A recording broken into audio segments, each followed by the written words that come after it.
Good morning to all my dear student. Dear student, we have already discussed about substitution method in previous videos. So now today we will discuss elimination method. Okay, so now take one example of for elimination method.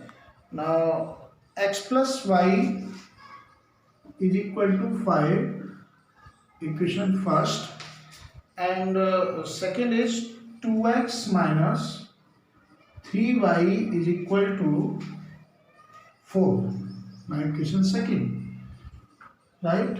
अब मैं आपको इसमें समझा दूं कि आपको सबसे पहले इसमें करना क्या है। ठीक है, हमें क्या करना है, इसमें दो आपको इक्वेशन दे रखी होंगी, ठीक, जो कि टू वेरिएबल्स हैं और लीनियर है। ठीक है, आपको क्या करना है, सबसे पहले आपको किसी भी एक वेरिएबल के कोफिशिएंट्स को सेम करना है। ये आपकी अपनी मर्जी है कि आप किस वेरिएबल्स को सेम करते हैं, या तो आप x के वेरिएबल्स को सेम करिए या फिर y के वेरिएबल्स को सेम करिए। ठीक है, जो आपको अच्छा लगे, ठीक है, उसको किसी एक को वेरिएबल्स को सेम करना है। ठीक है, उसके बाद में आपको किसी एक वेरिएबल को सेव करने के बाद वो वेरिएबल वहां से फिनिश हो जाएगा और फिर उसकी वैल्यूज को आपको किसी अनदर इक्वेशंस में वैल्यू को पुट करके नेक्स्ट वैल्यू कैलकुलेट करेंगे। ठीक है, तो देखते हैं हम किस तरीके से करेंगे इसको। ठीक है, तो अब मुझे क्या करना है, मैं यहाँ x के कोफिशिएंट को सेम करता हूँ। तो मैं x, सोचिए अगर मैं x के कोफिशिएंट में इस इक्वेशन में अगर मैं 2 से मल्टीप्लाई कर दूं और इसमें 1 से मल्टीप्लाई कर दूं तो दोनों की इक्वेशन सेम, कोफिशिएंट सेम हो जाएगा। ठीक है, तो मैं यहाँ लिखूंगा नाउ मल्टीप्लाइंग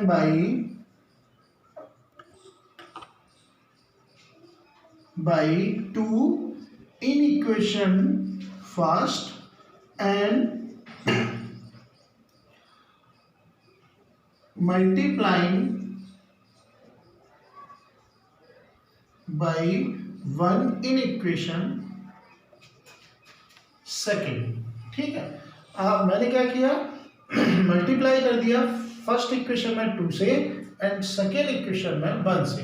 ठीक है, अब इससे मुझे क्या मिला, 2x plus 2y is equal to 5 to 10। ठीक है, ये इक्वेशन मेरे को नहीं मिल गई, इस इक्वेशन का नाम मैंने थर्ड रख दिया। ठीक है, 2 की मल्टीप्लाई किसी एक वेरिएबल में ही नहीं करनी, फिर पूरे इक्वेशन में करनी है। ठीक है, मोस्टली क्या मिस्टेक कर देते हैं कि एक ही में मल्टीप्लाई करते हैं। ठीक है, और 1 की मल्टीप्लाई इसमें करेंगे तो ये तो सेम ही रहेगी। ठीक है, इस पर तो कोई इफेक्ट नहीं पड़ेगा ना, ये इक्वेशन आपकी सेकेंड ही रहेगी, इस पर कोई चेंज नहीं है। ठीक है, अब आपको क्या करना है, आप देख रहे हैं 2x की वैल्यू दोनों की सेम है, दोनों के कोफिशिएंट सेम है और y का डिफरेंट है। ठीक है, अब यहां से हम किसी एक वेरिएबल को जिसके कोफिशिएंट सेम है उसको हमें एलिमिनेट करना है। एलिमिनेट का मतलब ही जैसे आप जानते हैं ना, निकाल देना किसी चीज को, तो वो यहाँ से एक चीज एलिमिनेट हो जाएगी। और वो कैसे होगी, आपको क्या करना है, ये 2x भी पॉजिटिव है, ये 2x भी पॉजिटिव है, आपको इन दोनों के बीच में कौन सा साइन करना है जिससे ये दोनों कैंसिल हो जाए। तो बताइए, अगर मैं इन दोनों इक्वेशंस को सब्ट्रैक्ट कर दूं, क्या कर दूं, सब्ट्रैक्ट कर दूं, सब्ट्रैक्टिंग। ठीक है, सब्ट्रैक्ट कर दूं तो माइनस साइन इधर, तो जो साइन आप यहां लगाएंगे वही साइन आपको यहां पुट करना है, वही साइन आपको यहां पुट करना है। अब वो बात अलग है कि साइन दूसरा होने की वजह से साइन चेंज हो जाते हैं। कैसे, यहां मैंने साइन माइनस लगाया तो ऊपर भी नेगेटिव साइन है, तो ये दोनों मिलकर कैसे साइन बन जाएंगे, पॉजिटिव साइन, और ये नेगेटिव। ठीक है, तो ये अपोजिट साइन होगा और ये दोनों कैंसिल आउट। ठीक है, अब आपको क्या करना है, ये जो 3y है वो पॉजिटिव साइन है ना कि नेगेटिव साइन। ठीक है, ये आपको बात याद रखनी है, जो 3y का साइन है वो आपका पॉजिटिव है ना कि नेगेटिव। तो 3y में से 2y, तो ये भी पॉजिटिव ये भी पॉजिटिव, तो 3y और 2y कितना हो गया, 5y is equal to 10 minus 4।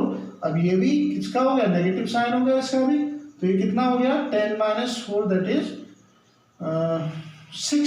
So y is equal to 6/5। ठीक है, इस तरीके से आपकी एक वैल्यू निकल कर आई, y इज इक्वल टू 6/5 और x आपका एलिमिनेट हो गया। ठीक है, अब आपको क्या करना है, इस वैल्यूज को ये तो मैंने यहाँ सिंबल लगाए थे आपको समझने के लिए, क्योंकि मैंने नीचे लिख भी दिया तो अब कोई ज़रूरत नहीं है।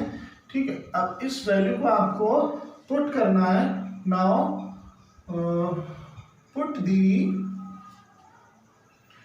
Value of y in equation first. ठीक है, अब आप इस y की वैल्यू को फर्स्ट इक्वेशन में पुट कर देंगे। ठीक है, ये जरूरी नहीं है कि आप फर्स्ट में ही पुट करें, आप सेकंड में भी पुट कर सकते हैं। तो इस इक्वेशन को फर्स्ट में पुट करेंगे हम, तो ये हो गया x plus 6/5 is equal to 5। So x is equal to 5 minus 6/5 LCM. So कितना मिला, दैट इज 5। सो 25 माइनस 6 होगा 9, 19/5। So x is equal to 19/5। ठीक है, so y is equal to 6/5 and x is equal to 19/5। ठीक है, अब आप इस वैल्यूज को हम ये भी पता कर सकते हैं, इस तरीके से कंप्लीट हो गया आपका मेथड ये। अब इसको हम ये भी पता कर सकते हैं कि जो हमने क्वेश्चन सॉल्व किया है वो गलत है या सही है। ठीक है, तो कैसे चेक करेंगे, देखिए हमें करना क्या है। सबसे पहले आपको जो आपको दो इक्वेशन दे रखी है, आपको किसी भी एक इक्वेशन को लेना है और इस इक्वेशन में x और y दोनों की वैल्यूज को पुट करना है। ठीक है, तो मैं एक इक्वेशन को ले लेता हूं फ्रॉम इक्वेशन फर्स्ट। हम क्या कर रहे हैं, यहाँ पर चेक कर रहे हैं। ठीक है, कि हमारा आंसर। अब मैंने क्या किया, पहली इक्वेशन ले ली यहाँ से। फर्स्ट इक्वेशन हमारी x plus y is equal to 5। ठीक है, x की वैल्यू कितनी है हमारे पास 19/5 प्लस y की वैल्यू कितनी है 6/5। ठीक है, इज इक्वल टू 5। अब हमें इसको कैलकुलेट करना है और कैलकुलेट करने पर दोनों की वैल्यू लेफ्ट हैंड साइड और राइट हैंड साइड दोनों वैल्यू अगर सेम आ जाती हैं तो समझिए हमारा क्वेश्चन बिल्कुल सही है, अदरवाइज हमारा क्वेश्चन बिल्कुल गलत है। ठीक है, तो हमने एलसीएम लिया, कितना हुआ 5। सो 19 प्लस 6 इज इक्वल टू 5। कितना हो गया ये 5, 25 इज इक्वल टू 5। सो 5 5 या 25, सो 5 इज इक्वल टू 5। देख रहे हैं आप, यहाँ LHS साइड और RHS साइड दोनों कैसी हैं, बोथ आर सेम। तो इसका मतलब जो हमने क्वेश्चन दिया था उसकी जो वैल्यू निकाली थी x इज इक्वल टू 19/5 और y इज इक्वल टू 6/5, वो बिल्कुल करेक्ट है। ठीक है, इसी तरीके से आपको एलिमिनेशन मेथड कंप्लीट करना है और इसी तरीके से आपको एलिमिनेशन मेथड को पूरा करना है। ठीक है, मैं एक बार फिर से रिपीट कर देता हूँ। आपको एलिमिनेशन मेथड में दो इक्वेशन दे रखी होंगी, दोनों इक्वेशन से किसी भी एक वेरिएबल्स के कोफिशिएंट को इक्वल करना है। उस कोफिशिएंट को इक्वल करने के बाद उनको प्लस या माइनस करके एलिमिनेट करना है, किसी को भी एलिमिनेट करने के बाद आपको एक वैल्यू मिल जाएगी। उस वैल्यू को फर्स्ट इक्वेशन में पुट करना है और फर्स्ट इक्वेशन से हमारे लिए दूसरी वैल्यू मिल जाएगी। ठीक है, अगर आपको ये लग रहा हो कि मेरा क्वेश्चन का आंसर गलत है तो आप उसको उस x और y की वैल्यू को फर्स्ट इक्वेशन में पुट कर चेक भी कर सकते हैं। ठीक है, जिससे कि आपको समझ में आ जाएगा कि मेरा क्वेश्चन सही है या गलत है। ठीक है, ओके। अभी मैंने एक्सरसाइज आपकी 3.4 का क्वेश्चन नंबर फर्स्ट का सेकंड पार्ट लिया है। उस सेकंड पार्ट में आप देख रहे हैं x का वेरिएबल 3 है और यहाँ 2 है, या y का वेरिएबल 4 है और सॉरी कोफिशिएंट, और y का कोफिशिएंट यहाँ पर 2 है। ठीक है, तो अब आपको किसी क्या करना है, या तो इसमें 2 से मल्टीप्लाई करिए, इसमें 3 से करिए तो 6 बन जाएंगे, या फिर इसमें 2 से कर दीजिए तो आपके ये दोनों y का कोफिशिएंट सेम हो जाएगा। ठीक है, तो मैं करता क्या हूँ, सबसे पहले इजी कर, मुझे सबसे ज़्यादा इजी ये लग रहा है कि मैं सेकंड इक्वेशन में ही 2 से मल्टीप्लाई कर देता हूँ तो y का कोफिशिएंट मेरा इजीली सॉल्व हो जाएगा। ठीक है, तो कितना हो गया ये, now multiplying by 2 in equation second.